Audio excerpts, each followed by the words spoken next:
अभिजित दिपकेंच्या आई वडिलांना आनंदाश्रू आलेत। धर्मेंद्र प्रधान यांच्या राजीनाम्यानंतर अभिजितच्या कुटुंबियांनी आपल्या भावना व्यक्त केल्यात।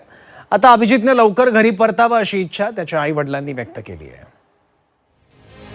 धर्मेंद्र प्रधान यांनी शिक्षण मंत्री पदाचा राजीनामा देताच विद्यार्थ्यांनी जल्लोष सुरू केला।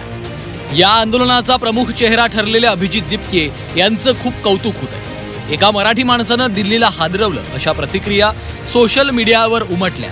असाच आनंद अभिजित दिपकेंच्या कुटुंबियांनाही झालाय। आपल्या मुलाचा अभिमान वाटत असल्याचं अभिजितच्या आई वडिलांनी सांगितलं, तर अभिजितचं कौतुक करताना त्याच्या आईला अश्रू अनावर झाले।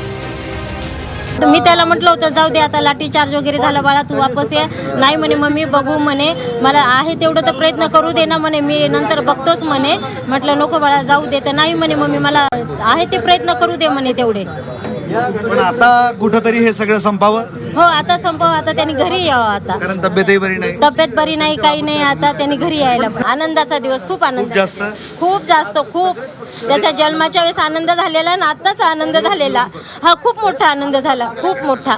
आता तर सगळेच समर्थनार्थ उतरले। हो हो आता सगळेजण त्याच्या पाठीशी आहेत। त्या दिवशी शरद पवार साहेब, जरांगे पाटील, उद्धव ठाकरे हे सगळे जाऊन आले। त्या दिवशी मला थोडंसं वाटलं की नाही त्याच्या मागे भरपूर जण आहेत आपले, त्या दिवशी मला बरं वाटलं। दरम्यान अभिजितच्या वडिलांनी सर्वांचे आभार मानले। विरोधी पक्षांचे नेते अभिजितच्या पाठीशी ठामपणे उभे राहिले। आता अभिजितनं लवकर घरी येऊन आम्हाला भेटावं अशी इच्छा त्याच्या वडिलांनी व्यक्त केली आहे। निर्णय खूपच टोकाचा घेतलेला होता की ते राजीनामा देणार नाही तोपर्यंत मी हे आंदोलन सोडणार नाही, आणि त्याला टायफॉइड झालेला आहे, त्याच्यामुळे मी जास्त चिंतेमध्ये होतो। घरी यायला हवं। हो त्यांनी आता मी तर म्हणतो की त्यांनी उद्याच घरी इथं यावं, माझी अशी त्याला विनंती। आता बोलण्याचा दिवस आज हो माझ्यासाठी आनंदाचा दिवस आहे सर। एका सोशल मीडियावरील पेजपासून ही चळवळ सुरू झाली होती।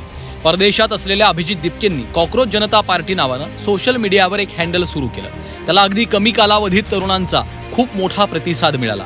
त्यानंतर दिल्लीतल्या जंतर मंतर इथं आंदोलन सुरू झालं आणि आज अखेर धर्मेंद्र प्रधान यांचा राजीनामा झाला। त्यामुळं अभिजित दिपकेंच्या कुटुंबियांनी देखील आनंद व्यक्त केला।